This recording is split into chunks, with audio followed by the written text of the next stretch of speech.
আসসালামু আলাইকুম। আজকে আপনাদেরকে দেখাবো আমাদের দারুণ সব কটন সিল্কের ড্রেস। আর আমাদের কটন সিল্কের ড্রেসগুলো এই মুহূর্তে অনেক বেশি ডিমান্ডেবল।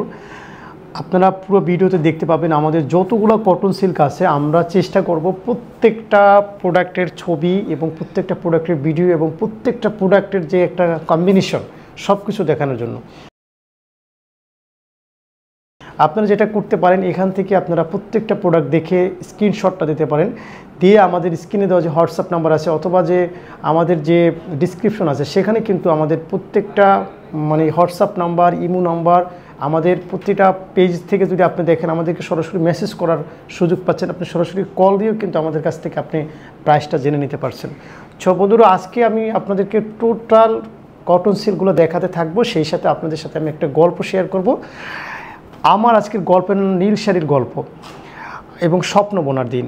সকাল থেকে মেঘলা আকাশ, মনটা কেমন যেন উদাস ছিল লাবণ্য। আজ ওর নতুন চাকরির প্রথম দিন, অনেক স্বপ্ন অনেক আশা এই দিনটাকে ঘিরে, কিন্তু কী পরবে ভেবেই পাচ্ছিল না। আলমারি খুলতেই চোখে পড়লো একখানা গভীর নীল রঙের জামদানি শাড়ির উপর। এই শাড়িটা ওর মা ওকে জন্মদিনে দিয়েছিলেন, বলেছিলেন এই শাড়িটা পরলে তোর সব স্বপ্ন পূরণ হবে মা। আজ সেই শাড়িটা পরতেই লাবণ্য মনটা শান্ত হয়ে গেল। নীলের মধ্যে সাদা সুতায় কারুকাজ যেন মেঘের মাঝে বিদ্যুতের মতো ঝলমল করছিল। শাড়ির আঁচলটা কাঁধে ফেলে আয়নার সামনে দাঁড়ালো লাবণ্য। মনে হলো এই শাড়ি শুধু একটা পোশাক নয়, এই জন্য ওর মায়ের আশীর্বাদ, ওর ভিতরে আত্মবিশ্বাসের প্রতিছবি। বাইরে হয়তো বৃষ্টি নামছিল, কিন্তু লাবণ্যর মনে তখন রোদের হাসি, আত্মবিশ্বাসে ভরা পদক্ষেপ ও বেরিয়ে পড়ল নতুন দিনের পথে। জানতো আজ শুধু একটি চাকরি শুরু হচ্ছে না, শুরু হচ্ছে ওর স্বপ্ন বোনা নতুন এক অধ্যায়। আর এই নীল শাড়িটাই থাকবে ওর সাথে প্রতিটি পথকে, প্রতিটি সফলতায়।